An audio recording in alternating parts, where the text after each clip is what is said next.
Di mana Syafi'iyah ya kawan? Wajib ngadep kiblat. Kalau ente tahu kiblat ke sini, kemudian ente belok sedikit ke sini, batal langsung. Harus ngadep ain, tepat di kiblatnya. Wa hadha huwa mu'tamad madhab Syafi'iyah, maka kita tamam.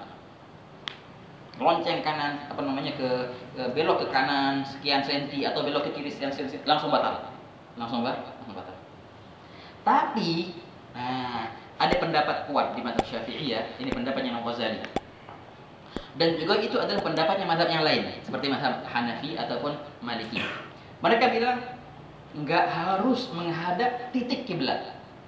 Yang penting mengarah kemana? Ke arahnya kiblat. Enggak harus ke titik. Maksudnya gimana? Begini ya kawan, cara ngitungnya. Ini gol ada muhim jiddan. Penting perkara gol ini untuk kita dan untuk orang awam. Kadang-kadang kita lihat contohnya di acara maulid mana gitu kan. Salat maulid bareng-bareng gitu. Itu softnya melengkong gini. Ngikutin jalan. Jalannya ke sana, softnya ke sana juga akhirnya. Ini gimana tuh? Kesian gimana tuh kiblatnya orang tuh? Yang jalan di sini begini. Entar berapa sekian meter lurus juga entar orang. Menurut mazhab Syafi'iyah, mu'tamadnya ya enggak sah. Tapi ini gaul yang kedua ini, gaul bil jihad. Bilang enggak harus kok ngadep kiblat dengan titik kiblat, enggak. Hanya cukup dengan arahnya kiblat. Caranya tuh begini ya kawan. Kalau seandainya kiblat ke sini kan, antum bisa boleh mengarah ke sini, wah ada bagus, dan juga bisa boleh mengarah 90 derajat ke kanan dan juga 90 derajat ke kiri. Itu boleh semua. Oke. Selagi di sini nih. 90. Itu boleh berarti semua. Foto. Walaupun tahu kiblat di sini ibu tahu, tapi ada maksudnya enggak apa-apa, foto. Anda tahu di sini tapi ada maksudnya dikit, foto. Ini pendapat siapa? Pendapat Imam Ghazali. Dan juga itu pendapatnya Hanafiyah dan Malikiyah wahakah. Gaul bil jihad. Gaul bil dengan gaul ini alhamdulillah berarti jamaah-jamaah yang di hall-hall di mana biasanya itu di Solo, di mana hall yang gede-gede itu biasanya insyaallah sah semua. Yang penting jangan banget di kiblat sini tapi intik sini, itu jauh. Pasti enggak lah, jelas itu batal. Ittifaq atau di sini kiblatnya ke belakang, yang jelas juga batal. Tapi kalau cuma mengarah sedikit belok kanan dikit belok kiri gitu, masih dalam 90 derajat 90 gitu, itu oke. Jangan lupa ini gaul enggak mu'tamad. Ini gaul pendapat yang tidak mu'tamad. Mu'tamadnya harus titik, tamam. Tapi ini gaul ini bisa untuk yahmilun nas wahakadha ya ikhwan. Baik, la ilaha illallah. Ngadep kiblat kan wajib untuk tiap-tiap salat wajib ya ikhwan. Ya enggak? Salat wajib ngadep kiblat. Salat sunah juga ngadep kiblat. Wahakadha. Sujud tilawah juga ngadep kiblat. Lagi baca Quran, ya enggak? Baca Quran, fasjud waqtarib. Mau sujud sembarangan enggak boleh. Mana kiblatnya? Ini baru boleh. Sujud syukur juga harus ngadep kiblat. Dapat kabar bagus, dapat kabar langsung sujud. Tak tahu di mana kiblatnya. Ada lazim. Makanya kadang-kadang ada di ini Pak Nas bagian orang di Arab banyak, apalagi enggak tahu kalau di sini kalau di Arab banyak tuh. Main bola, gol.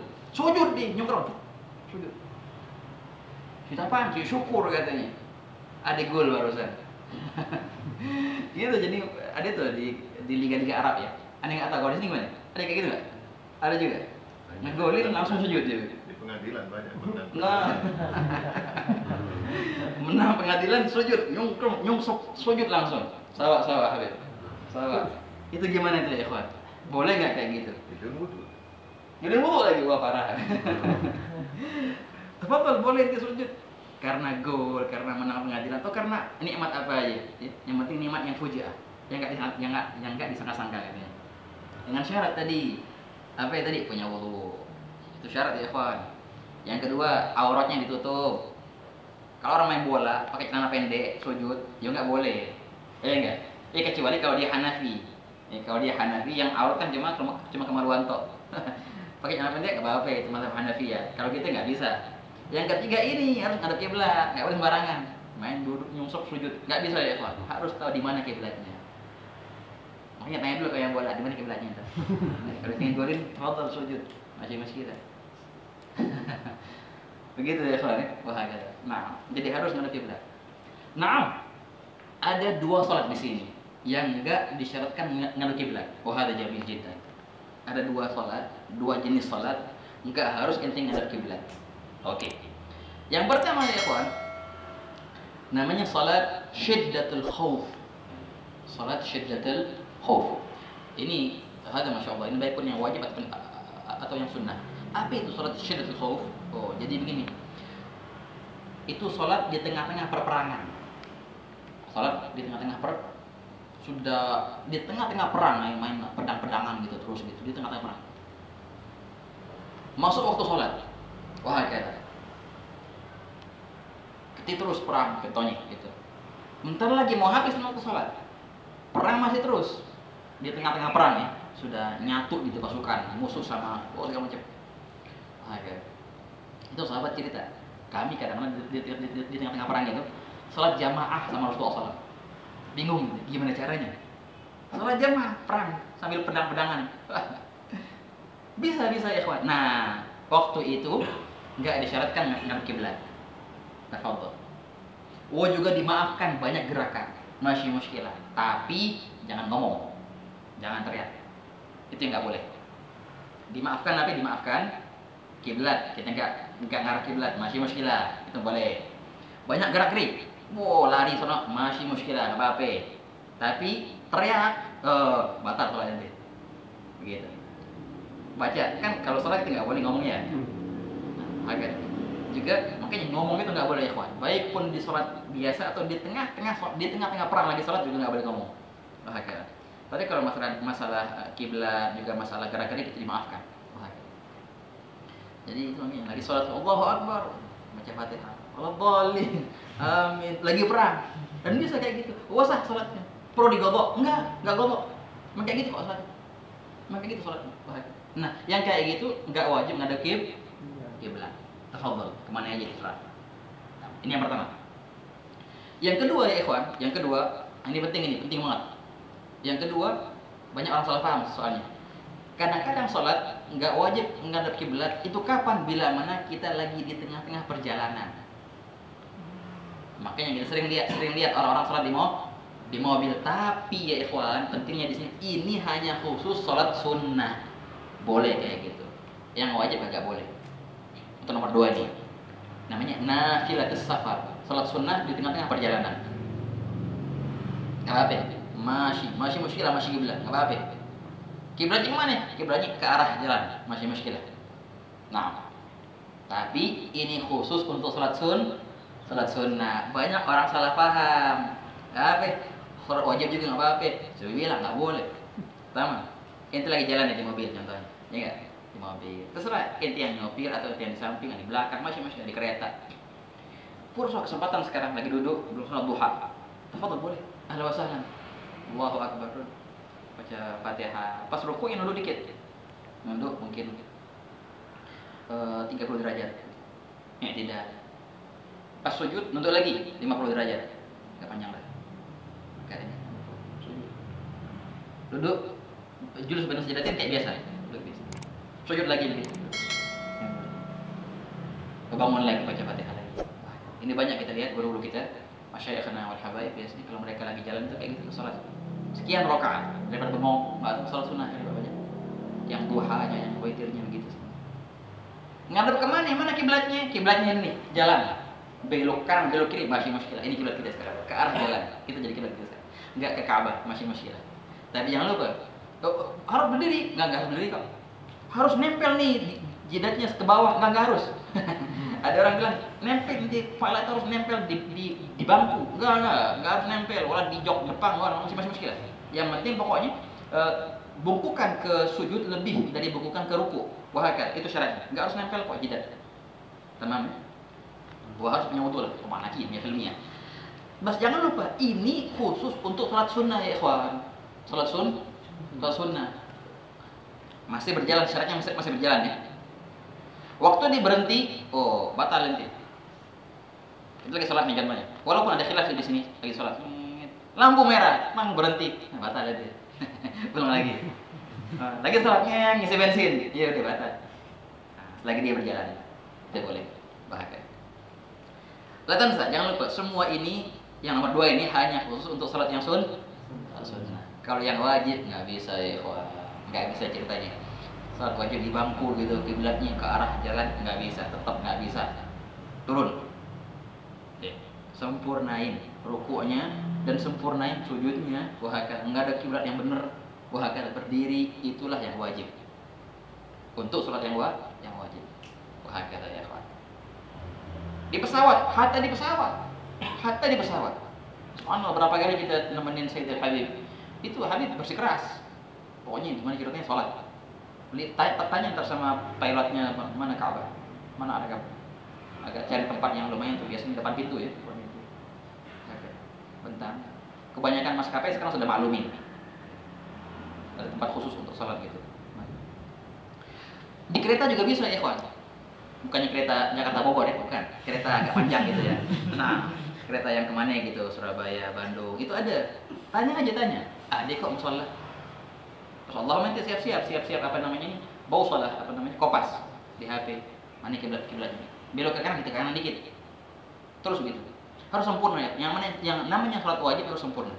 Enggak bisa cerita duduk sambil ngadep jalan, enggak bisa. Wahakal.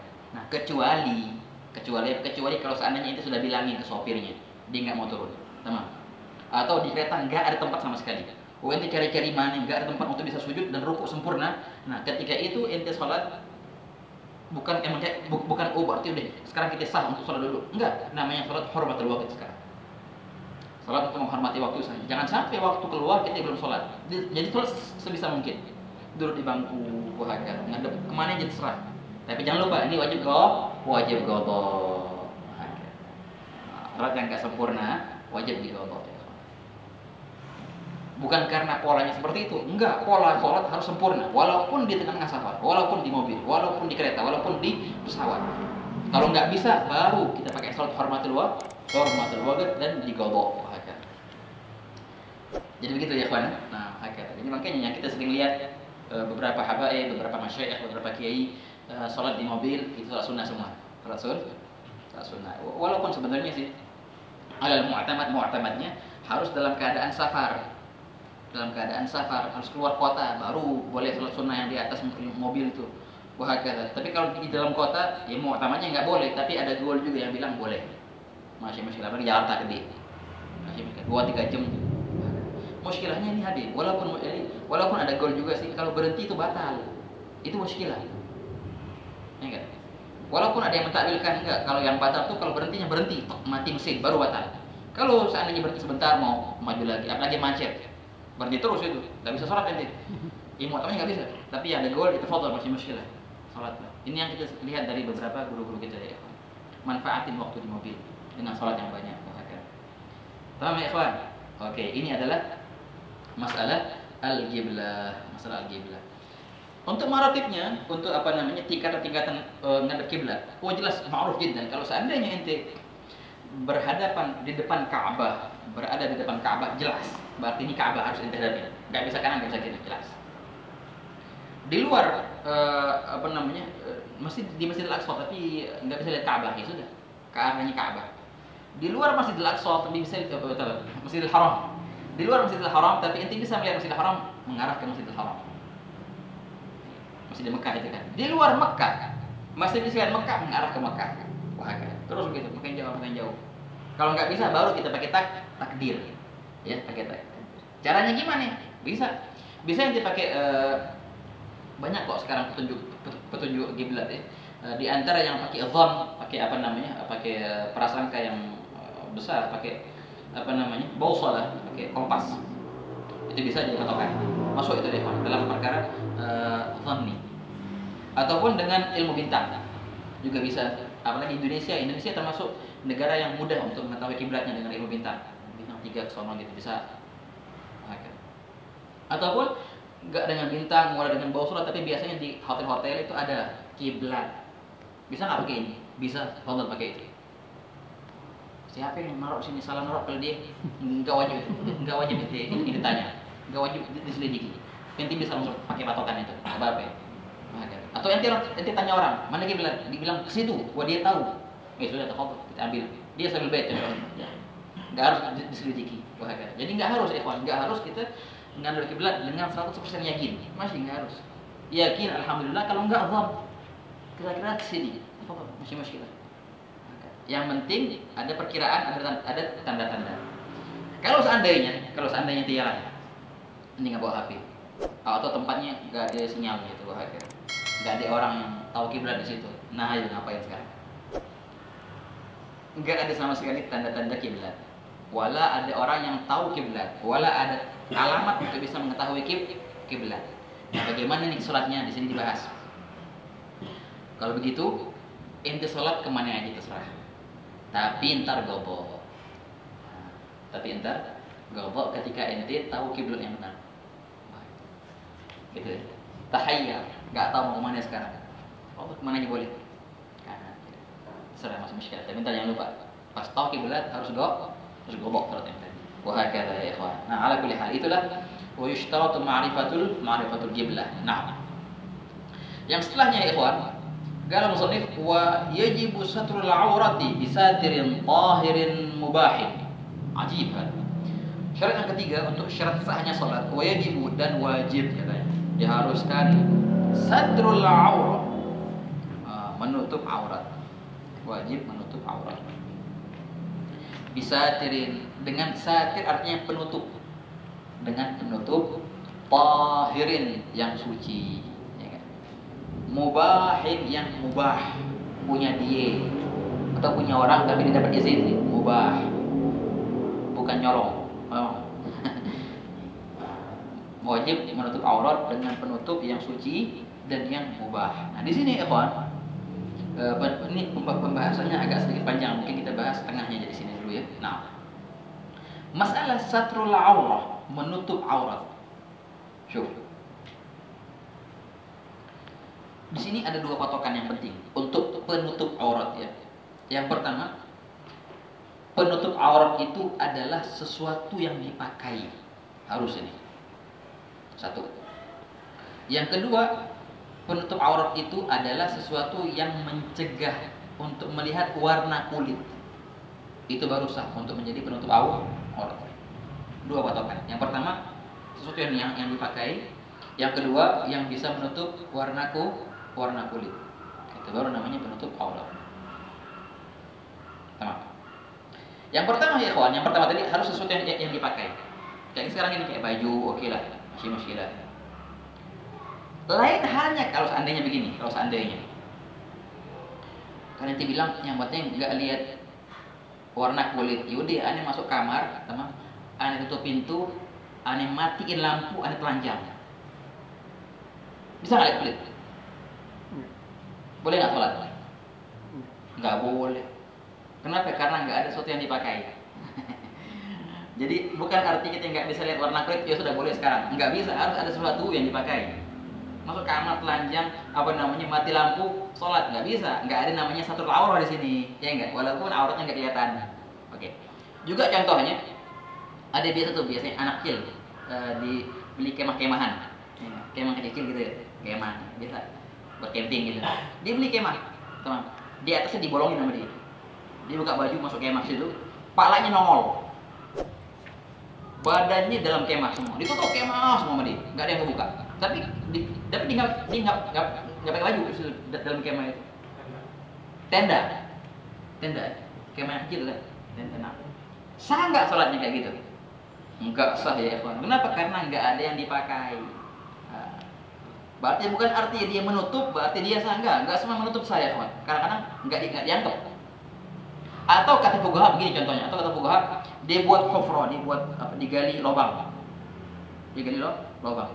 Dia buka baju, dia masuk ke lubang itu, tinggal palanya itu di atas. Tamam. Disuruh orang untuk nguburin dia lah, tinggal palanya itu. Tanya masalah kayak gini, sah nggak? Nggak sah. Nggak sah juga. Kenapa? Karena nggak ada sesuatu yang dipakai. Ini arti yang pertama itu, harus ada sesuatu yang dipakai. Berarti bukan artinya tertutup, nggak terlihat warna, berarti sah untuk sholat. Enggak, harus ada sesuatu yang dipakai. Oke, ada yang pertama. Yang kedua, yang dipakai itu patokannya dia mencegah warna kulit.